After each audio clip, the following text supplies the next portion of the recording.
In 1991, the small Arab state of Kuwait was at the center of the last major war of the 20th century. Saddam Hussein's Iraq had invaded Kuwait, putting nearly half the world's oil within his reach. Virtually everyone agreed he had to be stopped.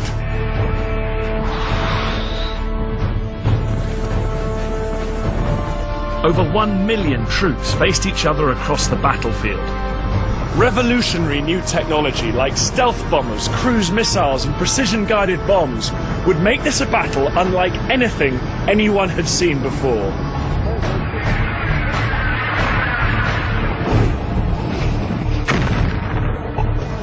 I'll be getting to grips with some of the challenges faced by the men and women on the front line in this new era of warfare.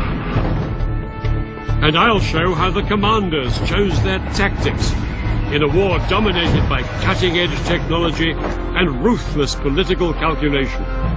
With his seizure of Kuwait, Saddam Hussein threatened to hold the whole world to ransom. He warned that the fight that would follow would be the mother of all battles. Everything would now depend on the outcome of Operation Desert Storm, the battle for Kuwait.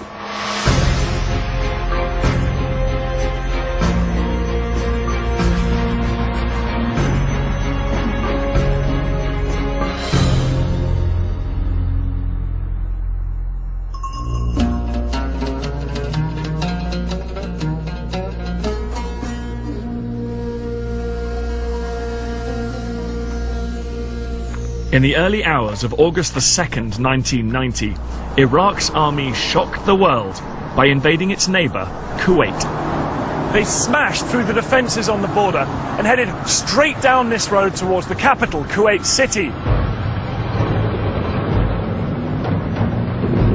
Kuwait's tiny army was unable to mount any serious resistance.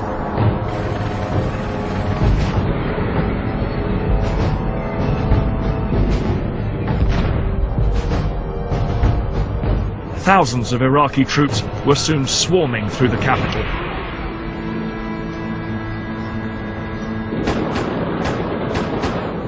At around 4:30 a.m., just hours after the start of the invasion, Iraqi troops arrived here at the Parliament building. The guards were taken completely by surprise, and within minutes, Kuwait's parliament had been captured. The ruler of Kuwait, the Emir, along with most of the royal princes, abandoned their palaces and fled. By the end of the day, the entire country of Kuwait was completely overrun, as thousands of Iraqi troops continued to pour across the border. And they were all obeying the orders of one man, Saddam Hussein.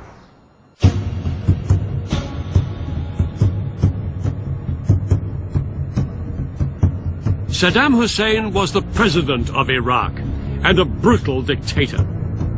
For 11 years he had enforced a violent regime that murdered and tortured without hesitation. He'd built up the fourth largest army in the world with over 1 million troops. But his regime was in serious trouble. Not least because an 8-year war with his neighbor Iran had left him with a mountain of debt.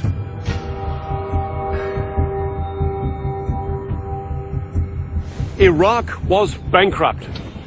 Saddam had to come up with a solution to his cash crisis, and it lay across the border here in Kuwait. This is Iraq, and here is Kuwait. Kuwait is almost floating on oil. Outside the capital, Kuwait City, oil wells cover much of the country. To the north, there are oil fields on the border with Iraq. Here in the center, the Burgan oil field is the second largest in the world. Altogether, Kuwait held 10% of the world's oil, and it was this vast wealth that Saddam had captured. Together with the Iraqi oil fields that Saddam already owned, he now had control of over 1/5 of the world's oil reserves.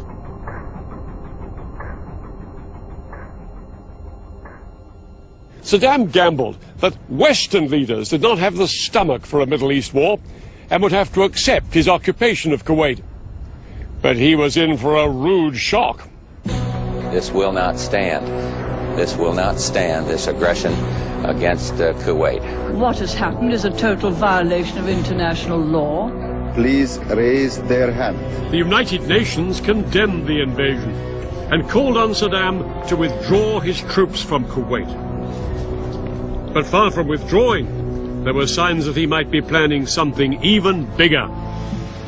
Thousands of Iraqi reinforcements were moving into Kuwait. Some set up defensive positions along the coastline. But most worrying for global leaders was the large number of troops and tanks driving right down through the country and massing on its southern border. The question was, would they stop there?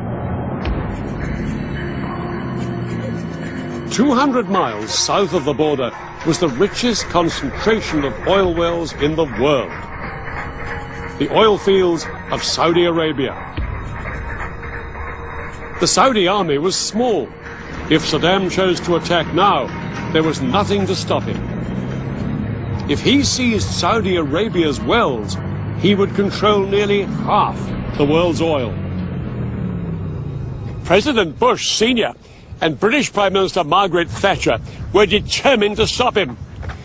They were convinced that the only way to protect Saudi Arabia and its oil was to put US and British troops in on the ground.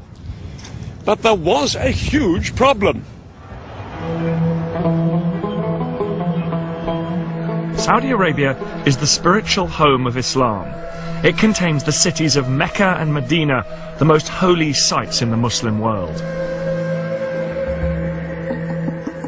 Its royal family ran the country according to strict Islamic laws.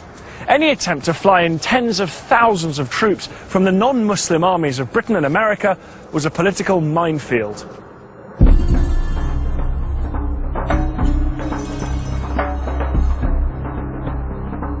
On August the 6th, 1990, just 4 days after Iraq had invaded Kuwait, a top-rank White House team flew to Saudi Arabia to meet King Fahd. They offered to fly in thousands of US troops to defend the kingdom. King Fahd knew his meager forces couldn't stop Saddam Hussein if he chose to invade. And so, despite the risk of huge anger from devout Muslims, he immediately gave the Americans the invitation they wanted.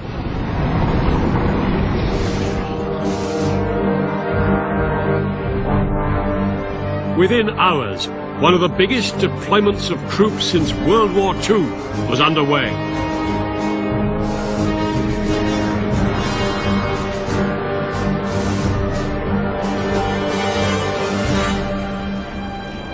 More than 250,000 American and British troops from bases in the US and Europe headed for the deserts of the Middle East.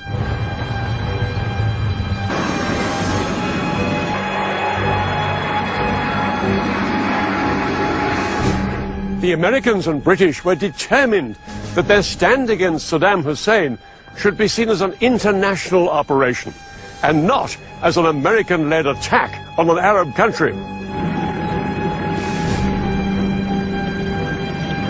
In the coming months, troops from over 30 countries would take their place alongside the Americans and British in the Saudi Arabian desert.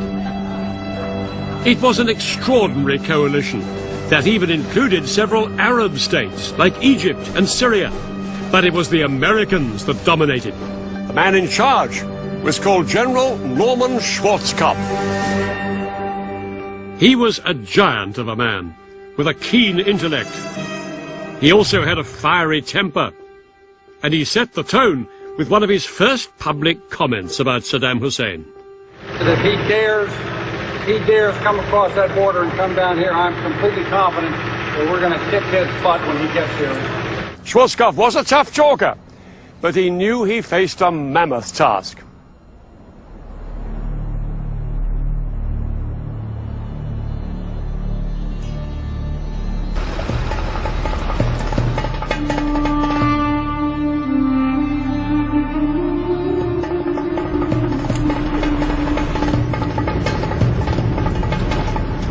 Many of the troops had been trained to go into battle on the green rolling hills of Europe. They arrived to find a scorched, barren desert like this one. It was a place few of them had ever imagined they'd have to fight over.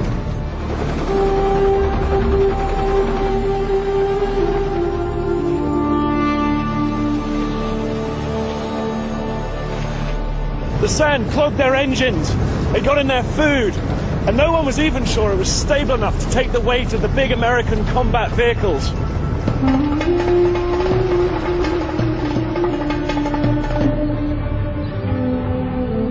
But the biggest problem by far was making sure the Western troops did not offend their Muslim hosts. Even apparently innocent behavior, like female American troops wearing short sleeves, could cause huge offense in a country where women are expected to cover up completely. Troops were issued with instructions on how to behave appropriately in a devout Muslim country. US Army chaplains were even renamed morale officers so as not to cause offense, but it remained a fragile coexistence.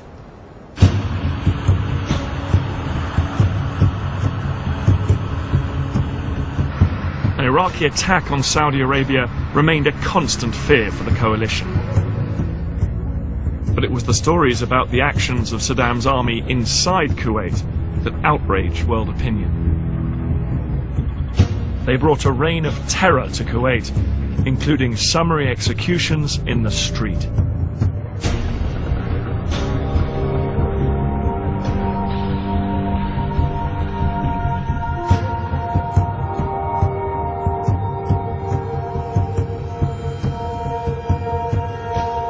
Saddam's men were looting shops, houses and factories across the city.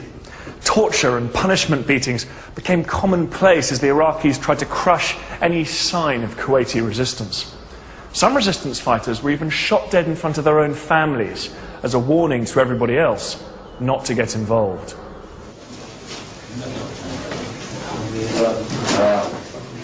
Western civilians living in Kuwait and Iraq had been rounded up and taken to Baghdad as hostages. Saddam appeared with some of them on television in a clumsy attempt to show that they were being treated well. You are British or Olive? At the moment, yes. Stuart and Halib? Does Stuart get his milk? Yes, he does. Meanwhile, his grip on Kuwait was tightening. Saddam Hussein had turned Kuwait into a defensive fortress. Hundreds of thousands of Iraqi troops were in and around Kuwait. Many of them dug in down here on its southern border. They'd built very heavily defended positions with great sand ramparts close to the frontier with Saudi Arabia. Behind them was a second line of defense with thousands of troops. And then about 100 miles further back, just inside Iraq, were Saddam's elite troops, the Republican Guards, waiting in reserve.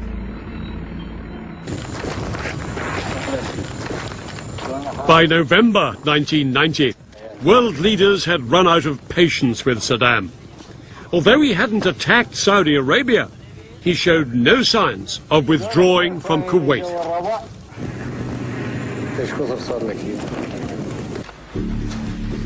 So the UN Security Council passed a new resolution that changed the coalition's mission dramatically. 12 votes in favor, 2 votes against, 1 abstention. No longer would the coalition just defend Saudi Arabia. If Saddam's troops had not withdrawn from Kuwait in 6 weeks, the coalition would attack and force the Iraqis out. The countdown to war had begun. For the US military, it was a daunting prospect. They were haunted by the memories of the United States' last major conflict and knew that they could not afford to make the same mistakes again. If one American soldier has to go into battle, that soldier will have enough force behind him to win and then get out as soon as possible. This will not be another Vietnam. But Saddam was determined that that was exactly what it would be. He calculated that if the Americans attacked, his best hope was to inflict massive casualties on the US troops. Saddam believed that after the Vietnam War, it was not something the US public would tolerate. And in 1990, he had the weapons to cause thousands of casualties in seconds.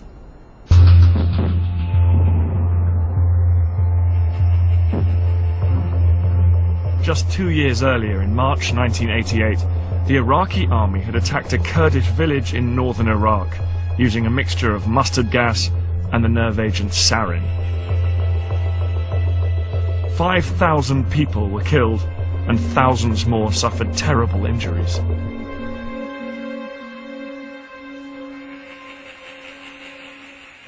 Throughout the coalition, every soldier lived in fear of an Iraqi chemical attack.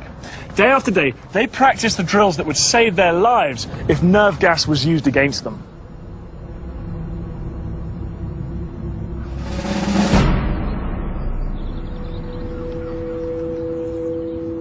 To understand more about what this meant to the coalition troops, I joined a British Army training exercise.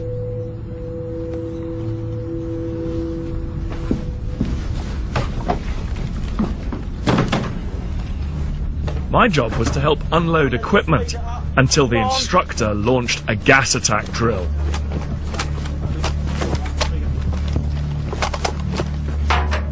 Gas, gas, gas!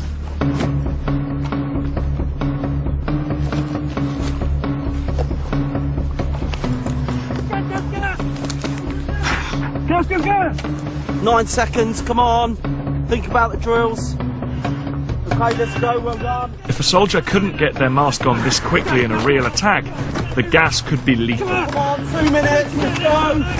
I then had to carry on with my task, exactly like the troops would in a combat situation. Come on, work hard, well done. Come on, really gotta get through.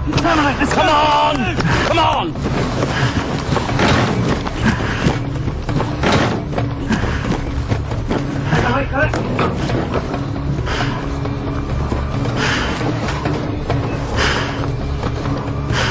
Down this side, down this side.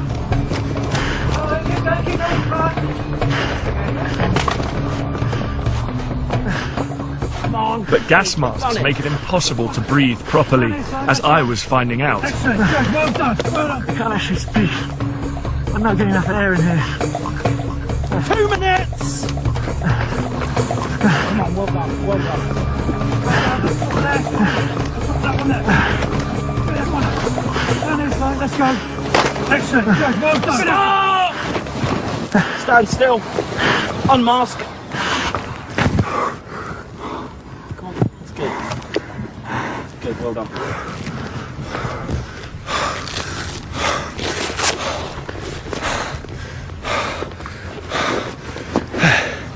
There's just no air in there at all.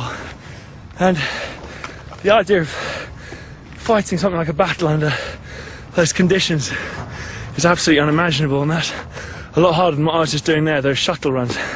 The idea of spending hours on hours in this get-up, charging across hills, is extraordinary.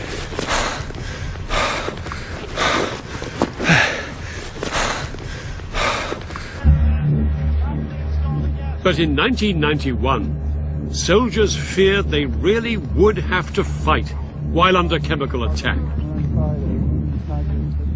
Some of them were already suffering heat exhaustion just from wearing gas masks in training. Schwarzkopf knew that if it came to war, the greatest threat to his troops was Iraq's chemical weapons. And he also knew he would have to minimize American and coalition casualties. The key would be to keep his ground troops out of the battle for as long as possible.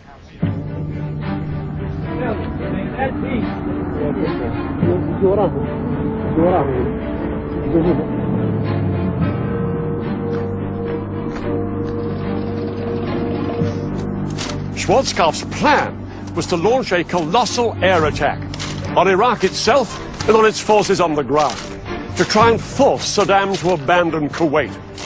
But if this didn't persuade Saddam to leave, Schwarzkopf knew that he would have to take a far more risky step. He'd have to order his forces to fight their way into Kuwait.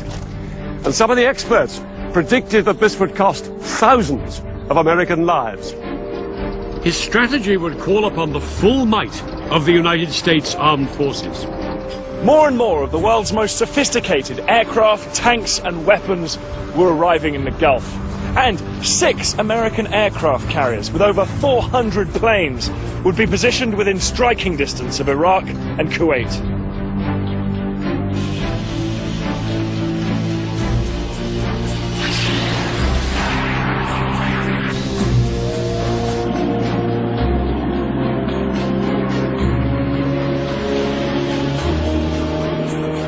One week before the UN deadline expired, 750,000 coalition troops waited on the battlefield, as the politicians made one last attempt to find a diplomatic solution. The US Secretary of State, James Baker, met Iraq's Foreign Minister, Tariq Aziz, in Geneva. Both men knew that tens or even hundreds of thousands of lives were at stake. And James Baker warned the Iraqis not to use chemical weapons, reminding them that America had nuclear bombs. But 7 hours of talks ended in failure. If Iraq should choose to continue its brutal occupation of Kuwait, Iraq will be choosing a military confrontation which it cannot win and which will have devastating consequences.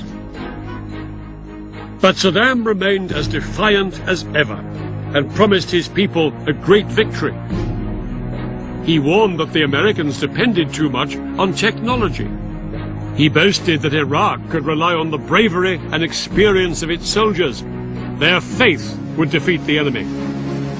At midnight on January the 15th, 1991, the UN deadline expired. Across the world, people watched and waited. Everybody knew it was just a matter of time before the war began.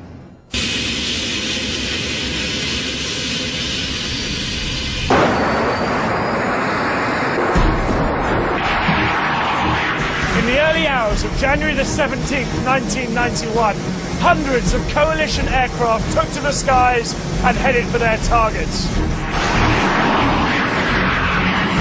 Operation Desert Storm had begun. British RAF pilots in low-flying Tornado aircraft carried bombs designed to crater Iraqi runways. The Americans' first target was Iraq's capital. From the rooftops of Baghdad, 3,000 anti-aircraft guns fired into the night. Flying straight into this wall of fire were 8 American bombers. They were so sophisticated that the Saudis had nicknamed them Ghosts. The F-117 stealth bomber was designed to be invisible to radar. But this was its first test in major combat. The stealth's first target was the main communications tower in Baghdad. At exactly 3 a.m., the pilot in the lead aircraft pushed the button and a 2,000-pound laser-guided bomb descended on its target.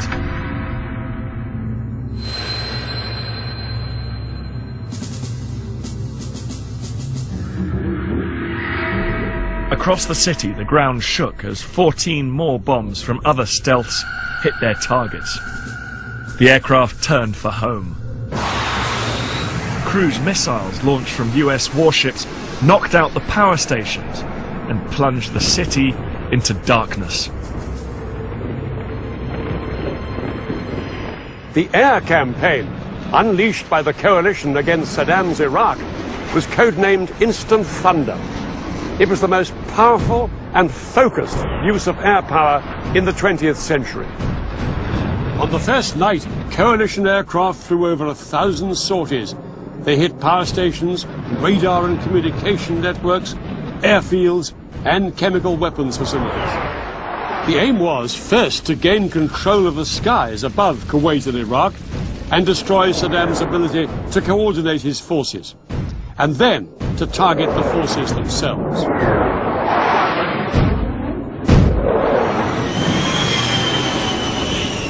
Guided in by laser, a bomb launch from planes like these could explode within 3 meters of its target, even from a range of 7 miles.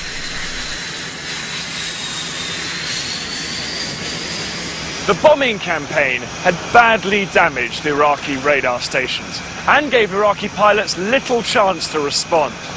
Rather than fly blind against the most sophisticated air force the world had ever seen, most of them opted to leave their aircraft inside hardened hangars and try and sit it out. Throughout that night and into the following day, American and coalition aircraft continued to attack Iraqi targets, including Saddam Hussein's palaces.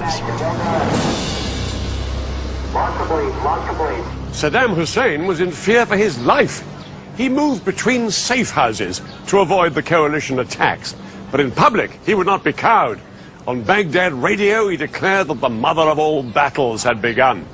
And in secret, he ordered his army to launch the weapon that he hoped would blow the coalition apart. Its target was a country over 700 miles from Kuwait.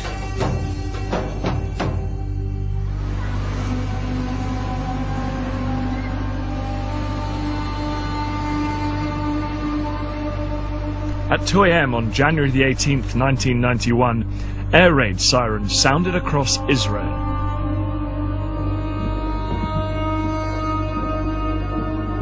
They warned of a Scud missile attack from Iraq heading for Tel Aviv, Israel's biggest city.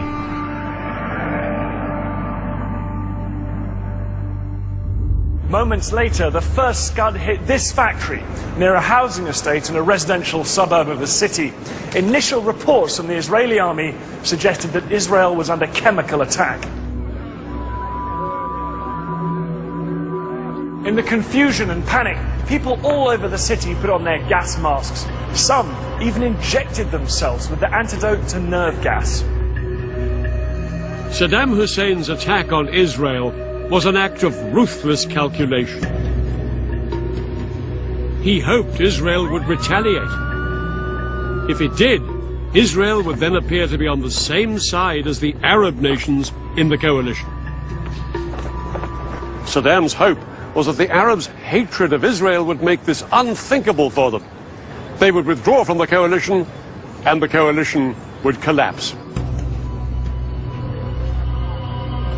From Washington, senior White House officials called the Israeli defense minister, urging him to show restraint.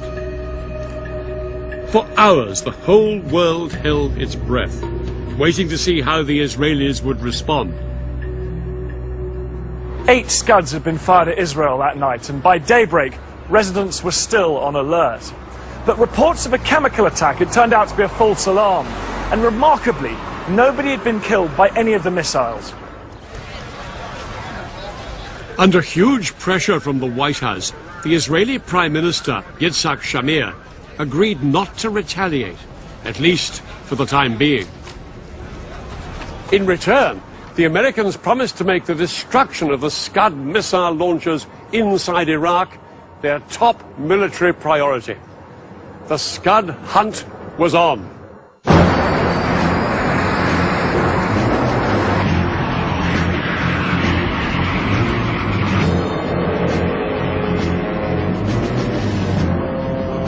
Coalition aircraft began flying around the clock, searching thousands of square miles of empty desert, hoping to spot Iraq's estimated 20 mobile Scud launchers and then destroy them. For the American commander, General Schwarzkopf, it was a tough challenge. Finding the mobile launchers is like finding a needle in a haystack, as you can well imagine. Scuds continued to hit Israel, and Washington ordered Schwarzkopf to step up the search. By the 24th of January, 40% of the coalition's air sorties were diverted to Scud hunting, and special forces like Britain's SAS were sent into Iraq to try and destroy the launchers from the ground.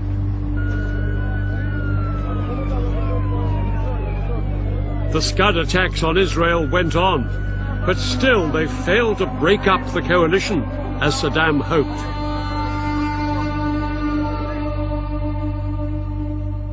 In a further attempt to weaken public support for the war, British pilots John Nichol and John Peters, shot down on the first night, were paraded on Iraqi television. They had been tortured and were forced to denounce the war. This war should be stopped so we can go home. I do not agree on this war with Iraq. The pictures provoked condemnation across the world and only inflamed Western public opinion against Saddam. Saddam was unable to prevent the air campaign systematically destroying his army. So 2 weeks after the air war began, he ordered an attack that would force the Americans into the risky ground combat they wanted to avoid.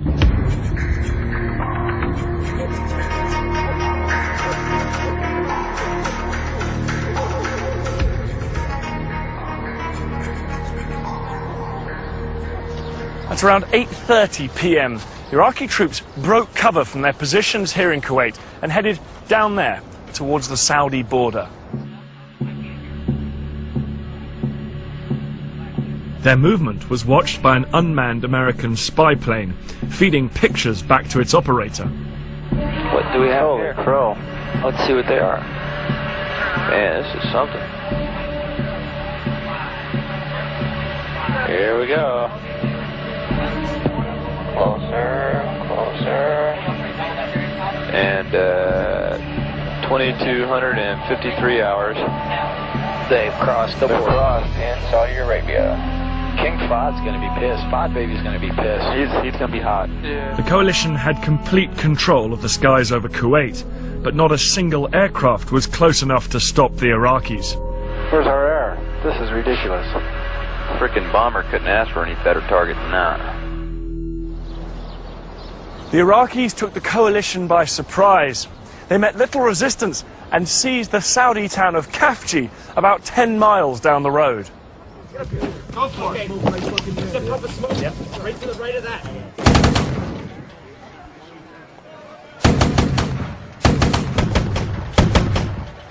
Troops from America, Qatar and Saudi Arabia now had to fight their way into the city to regain control. Armless missile, I'll shoot down range. Take that bad boy out.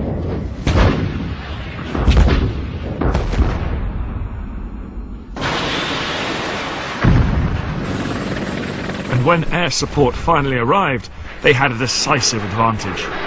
I certainly would not want to be an Iraqi troop up there. Aircraft are swarming over that battlefield like gnats. After 2 days of fighting, coalition troops finally regained control.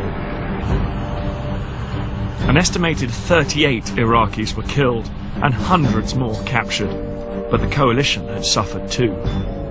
In their first taste of ground combat, 43 coalition troops, including 25 US Marines, were killed. For some, it had been a sobering experience. I never expected that kind of fear, but you have to overcome it. Because if you don't overcome it, it's just like being defeated without actually being killed or anything like that.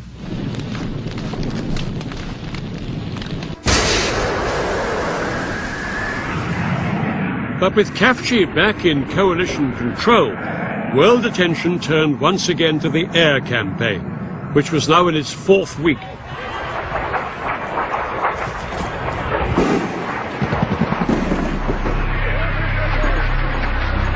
Television audiences across the world had become hooked on the extraordinary footage being beamed into their homes around the clock. It was all part of the public relations war.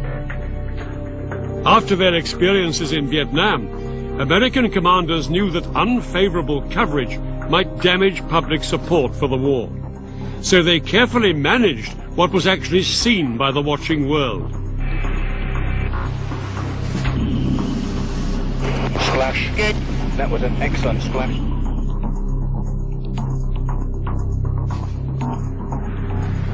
The American general who commands all the Allied forces in the Gulf has said that Operation Desert Storm has been going according to plan.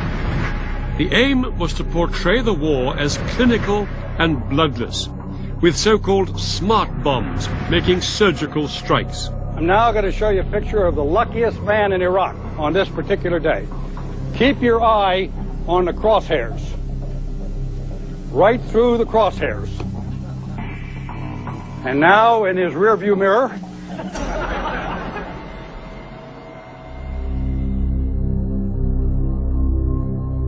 But the laughter was about to end.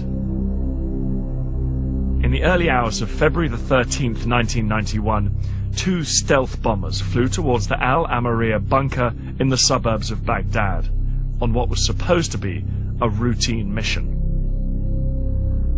Shortly after 4:30 a.m., they released 2 laser-guided bombs. Exactly as planned, the bombs dropped down a ventilation shaft and exploded deep inside the bunker to maximize destruction. The trouble was, it was packed with over 400 civilians. American criminals! Why? What won the war? What won the war? Hundreds had been killed, many of them children. Pictures of the disaster were broadcast around the world. I miss my wife and my children. It's not fair. Nobody says something to stop this massacre. It was a terrible mistake. Coalition air planners had believed that the Al Amariya bunker was being used by Iraqi commanders, not civilians. These images of so many dead civilians and their distraught relatives shattered the myth that this was a bloodless war, and it forced Schwarzkopf to curtail the bombing of Iraqi cities for fear of causing more civilian casualties.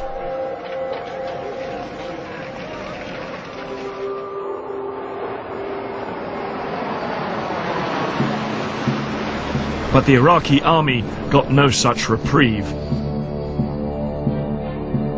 The air campaign had battered Iraqi targets for over a month, and still, Saddam had not withdrawn his army from Kuwait. Schwarzkopf knew coalition ground troops would soon have to drive them out, and in preparation, he intensified the airstrikes against the Iraqi front line.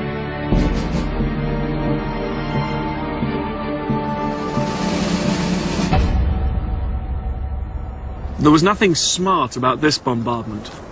Old-fashioned planes like the giant B-52s that had flown over Vietnam dropped old-fashioned explosives and napalm on the Iraqi positions. When a canister of napalm hit the ground, it exploded in a mass of burning jelly, which incinerated anything it touched and sucked the air out of everyone's lungs within 50 meters. Coalition airmen flew around-the-clock bombing missions attempting to destroy 50% of the Iraqi armor. We're trying to get ready for the ground troops to go in. So we're really trying to hit them hard in order to clear it out for the ground troops. We send out 300, 400, 500 bombs a day. Some of them weigh 1,000 pounds a piece, so it's unreal the tonnage going out here.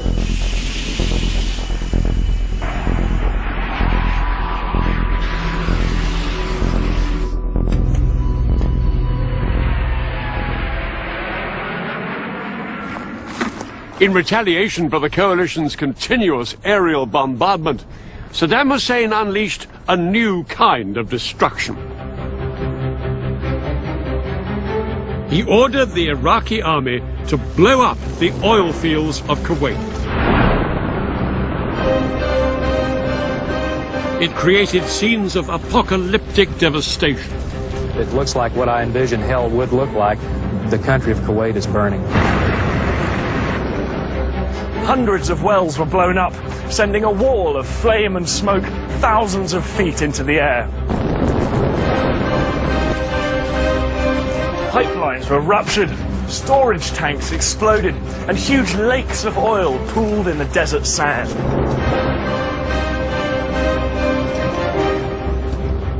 Choking black clouds filled the air, and day turned to night as the smoke blocked out the sun.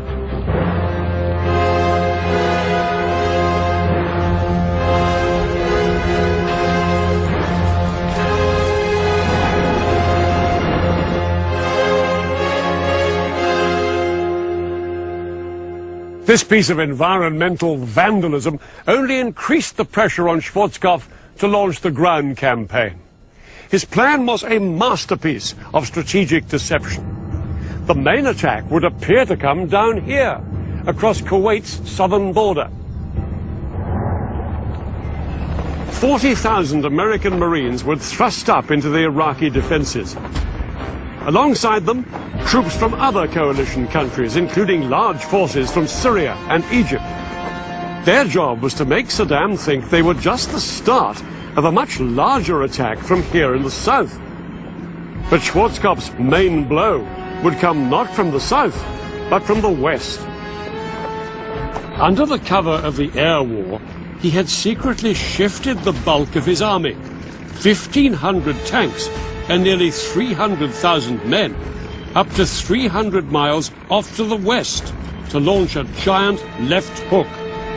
His main heavy tank force, with Britain's men and tanks on their right flank, were waiting for the signal to burst into Iraq and swing east into Saddam's Republican Guard divisions, dug in on the Kuwait-Iraq border.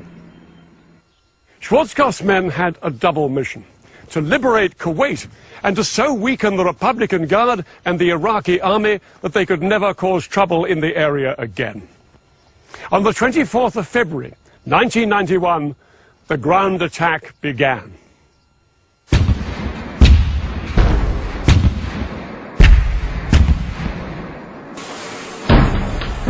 Out in the Gulf, the big guns of the US warships began a massive artillery barrage onto the Kuwaiti coastline.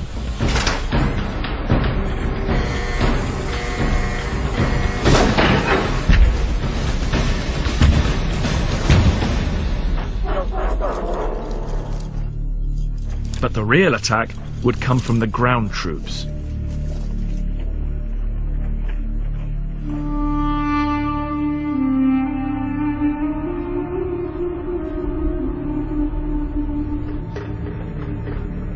And the first to go in would be the US Marines. This is it. Have fun. Got an American flag in this pack right here we're going to raise in Kuwait. The Marines had to bulldoze gaps in huge banks of sand like this one so the tanks and artillery could advance.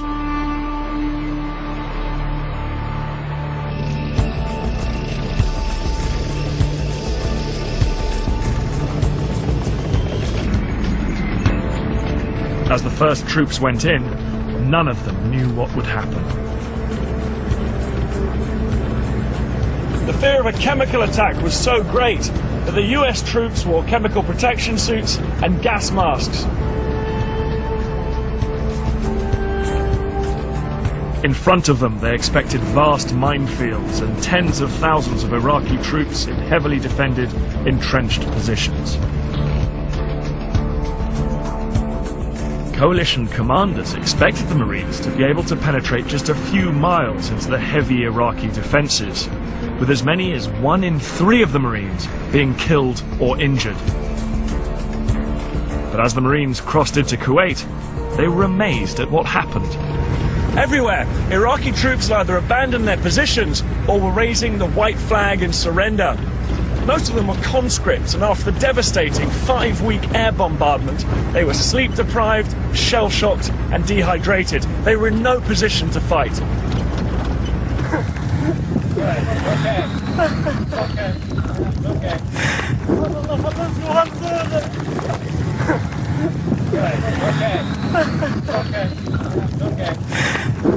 All right.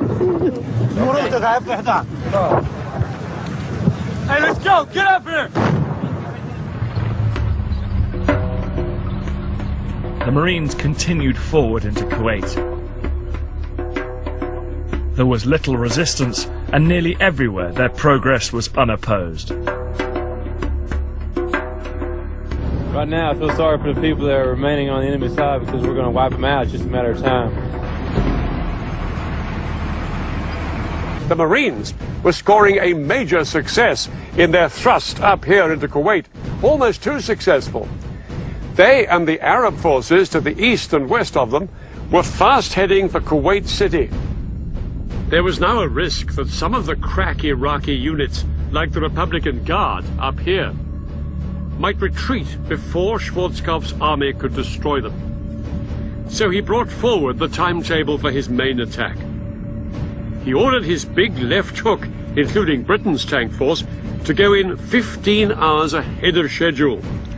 The British would go for Kuwait, and the US tanks would head for the Republican Guard.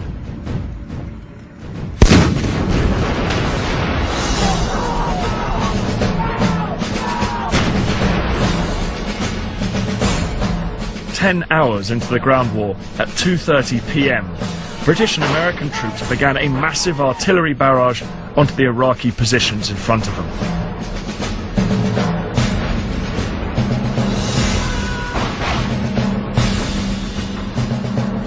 One of their key weapons was the multiple launch rocket system.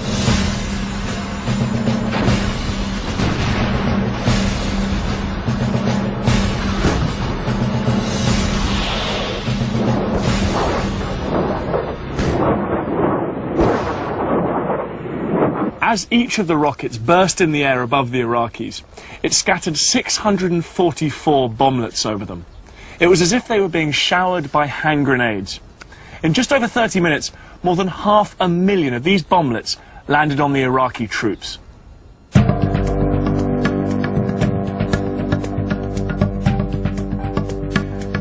As the artillery died down, more than 150,000 coalition troops and over 1,500 tanks began their advance. Saddam knew he couldn't keep Kuwait much longer, but he was still determined to show the Americans he had the capacity to hit them where it hurt. He ordered his troops inside Kuwait to counterattack against the US Marines.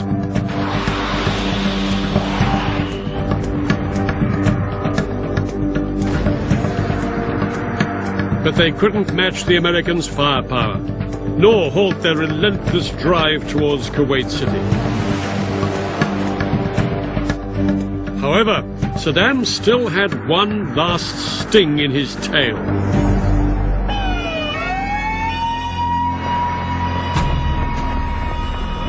Iraqi troops fired a Scud missile towards a coalition base in Dhahran, Saudi Arabia.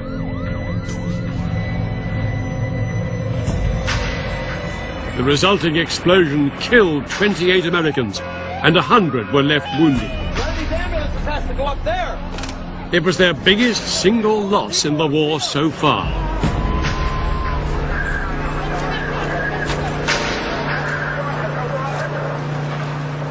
Despite this incident, the British and American troops had to keep up the speed of their advance. Saddam's army was collapsing by the minute, and every minute counted if Schwarzkopf was to be able to destroy the bulk of Iraq's military equipment before it escaped.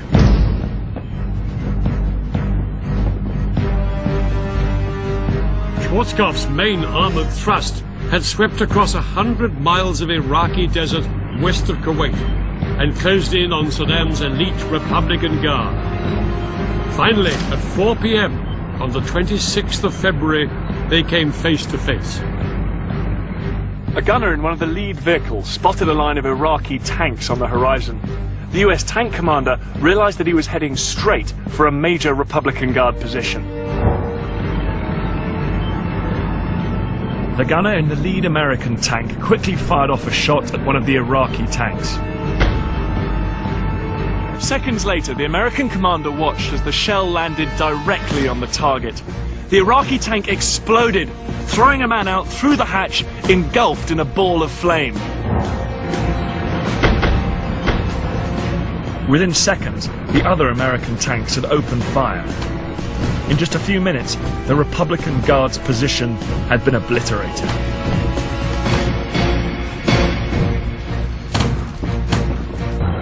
The Iraqi tanks had been utterly outgunned. The American tanks could score a hit on the move from over 2,000 meters away. Iraqi tanks were only accurate below 1,700 meters, and they had to be stationary. Within a couple of hours, over 50 Iraqi armored vehicles were destroyed, with few American losses. Throughout the night, the Americans pursued the Republican Guard. By daybreak, they'd smashed an entire division, leaving over 100 tanks and armored vehicles smoking on the battlefield. The remaining Republican Guard divisions made a desperate retreat, and the Americans continued to hunt them down. It looked like the Americans now had the Republican Guard at their mercy. But something had happened inside Kuwait that would help save them from destruction.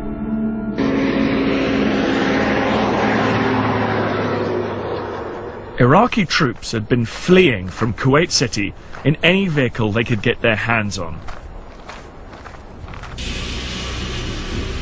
American commanders were determined to stop them. It led to one of the most controversial episodes of the war. Using laser-guided bombs, pilots attacked Iraqi vehicles along a stretch of this road leading north from Kuwait City. This created a roadblock, and behind it, hundreds of vehicles became trapped in a giant traffic jam. This made them totally vulnerable to the American aircraft overhead. Some of them were so desperate to escape that they drove off across the desert. Every available American aircraft was ordered into the attack, with devastating results.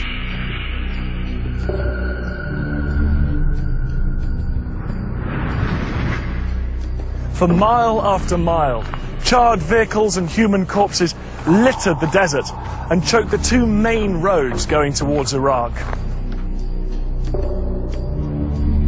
An estimated 2,000 vehicles were destroyed. Only very few of them were tanks or armored personnel carriers. Most were civilian vehicles stolen by the Iraqi army as they fled Kuwait City. Nobody knows how many hundreds or thousands of Iraqis died in the attacks. The American leadership realized that pictures like these would soon be on television around the world, and they feared it would look like a massacre. This would become a key factor in deciding when to end the war.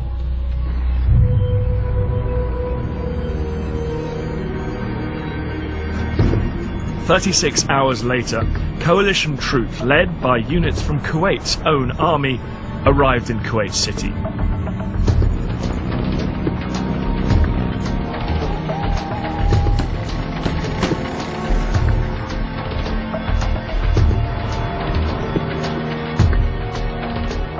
The streets soon filled with vehicles as people celebrated the end of the Iraqi occupation. Welcome in Kuwait. Welcome, Mr. Bush. Welcome.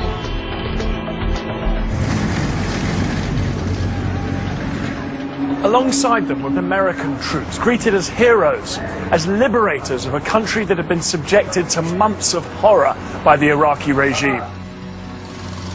They don't have any civilization. They kill not by guns only, by torturing. They brought them over here in this place, and they just shot them and killed them and left them for 5 days, just like a garbage. They want to put name Saddam in my hands, and they tell me to remember it even you are an old man.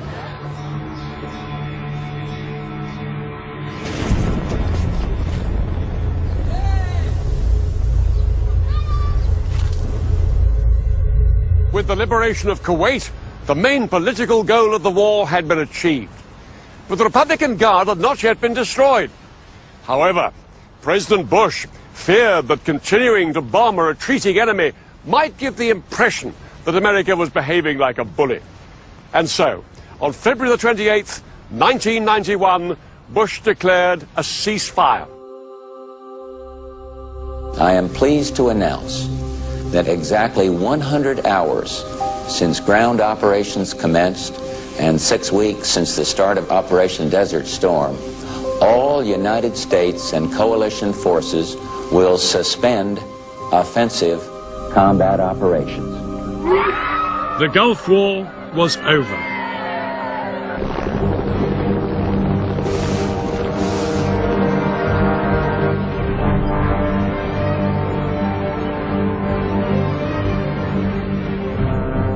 Within weeks, tens of thousands of coalition troops began the long journey home. All of them grateful that the mass casualties they'd feared had never materialized.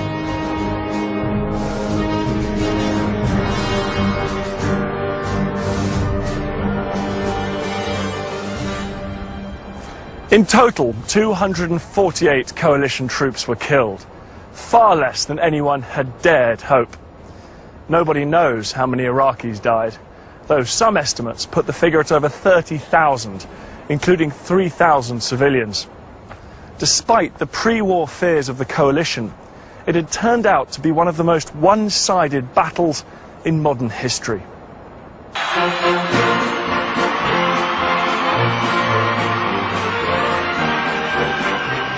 Schwarzkopf and his men returned home to a hero's welcome.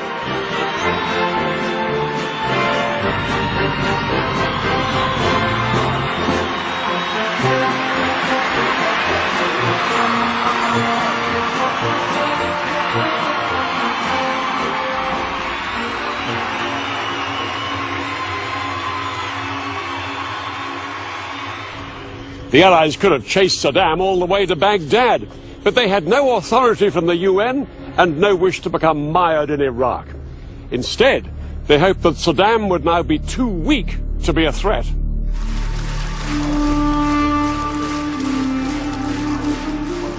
But Saddam's regime did not crumble as the Americans hoped. He crushed two uprisings that followed the end of the war and remained in power for another 12 years. Several thousand US forces remained in Saudi Arabia to keep watch on Saddam's army. Osama bin Laden has claimed that it was this presence of US troops in the Muslim Holy Land of Saudi Arabia that motivated him to launch a series of attacks against American interests. This culminated in the events of September the 11th, 2001. President Bush's son, George W. Bush, was now in the White House, and in response to the 9/11 attacks, he declared a global war on terror. As part of this war, he launched a US and British-led invasion of Iraq in 2003, which ousted Saddam Hussein from power. Thousands of British and American troops remain in Iraq to this day, dealing with the consequences. No one knows when they will return home.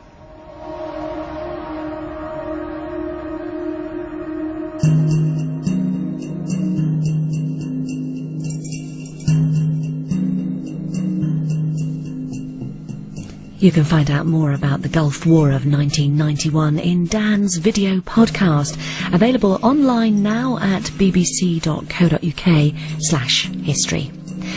Next tonight on BBC Two, Jack Dee hosting Have I Got News For You?